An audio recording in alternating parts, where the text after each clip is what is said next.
He was just 22 years old when he rode south, convinced he was about to carve his name into history. Instead, King David II of Scotland rode straight into a trap that would end with an arrow through his face, his kingdom broken, and 11 long years in an English prison. This is the story of Neville's Cross, the battle where a young king gambled everything on the wrong day, in the wrong place, against the wrong enemy. In 1346, Europe was burning. Edward III of England was across the Channel, locked in a brutal war with France. To the French king, Philip VI, there was one clear way to relieve the pressure: unleash England's oldest enemy. Under the Auld Alliance, France called on Scotland to invade. It looked like the perfect opportunity. With Edward and the English army occupied at Calais, northern England seemed exposed, tired, and ripe for the taking. To David II and his advisors, it must have felt like destiny. Strike now, and Scotland could devastate the English borderlands, maybe even force Edward to abandon his campaign in France. But there was one problem. The English were not as helpless as they looked. As David crossed the border with a large Scottish host, he believed the road south was open. Castles and villages along the way were plundered. The Scottish army burned and looted, a brutal message that the north belonged to no one but them. Reports came back that Edward was still in France. The main English army was on the wrong side of the sea. What David didn't know was that in his absence, Edward had entrusted the defense of the north to a group of hardened lords, men who had already learned the hard way how to fight Scottish invasions.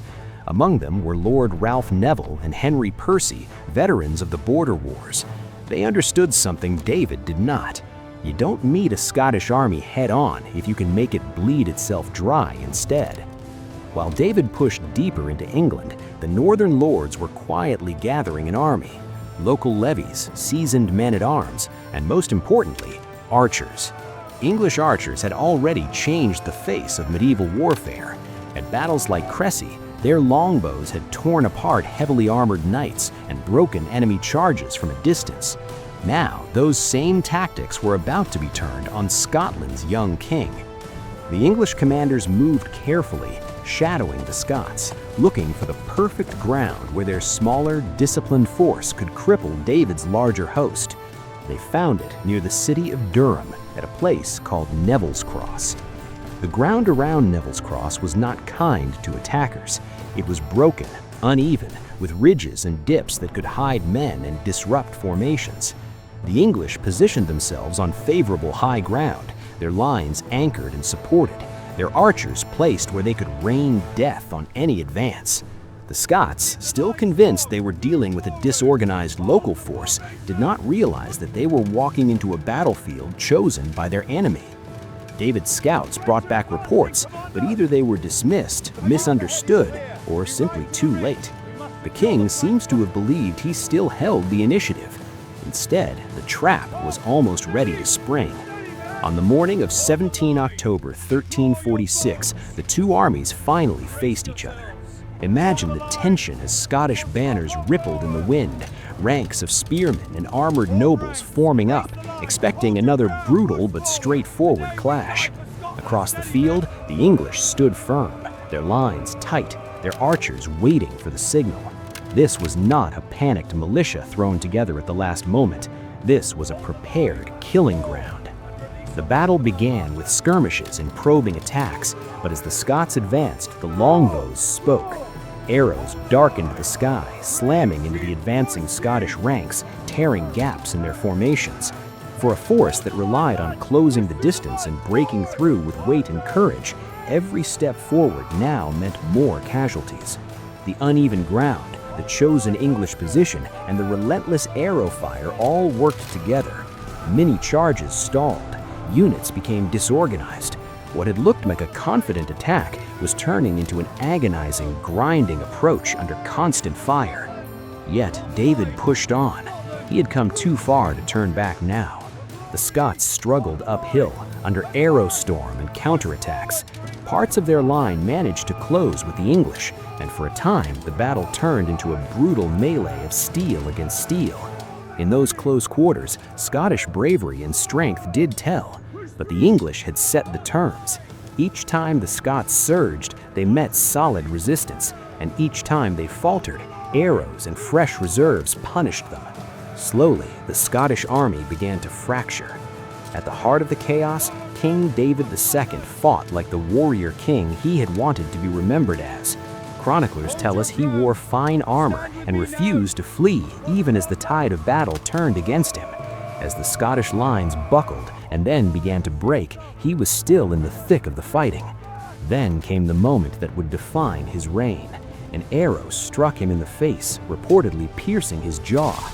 Wounded, disoriented, and surrounded as his army crumbled, David was finally overwhelmed and taken prisoner. The young king who had ridden south expecting glory was now a captive in enemy hands.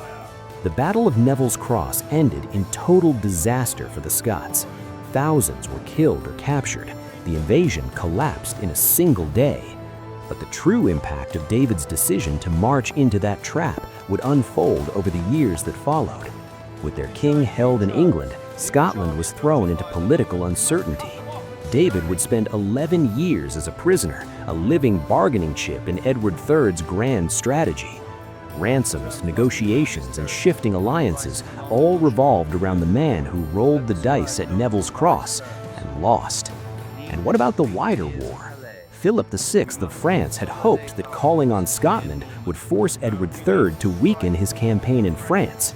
Instead, the opposite happened. By walking into the English trap, David removed himself from the board. The northern threat to England was neutralized. Edward no longer had to fear a serious Scottish invasion while he fought in France. In a single disastrous day, Scotland not only lost its king to captivity, it lost much of its ability to influence the wider conflict shaping medieval Europe. So, what if David II had refused to be drawn into that autumn campaign? What if he had waited, or demanded better intelligence before marching into England? A Scotland with its king free, its army intact, and the constant threat of invasion hanging over the north might have forced Edward III into far harder choices abroad. Instead, at Neville's Cross, a young king, an ancient alliance, and a carefully laid English trap collided. The result was a broken army, a captured monarch, and a kingdom forced to watch from the sidelines as others decided Europe's fate. In the end, the question is not just why Scotland's king marched into a trap, but how different his world and ours might look if he had turned back before crossing that fateful field. Comment below, hit like if you love a good mystery, and subscribe to Hidden Epics for the full dark truth about history's biggest lies.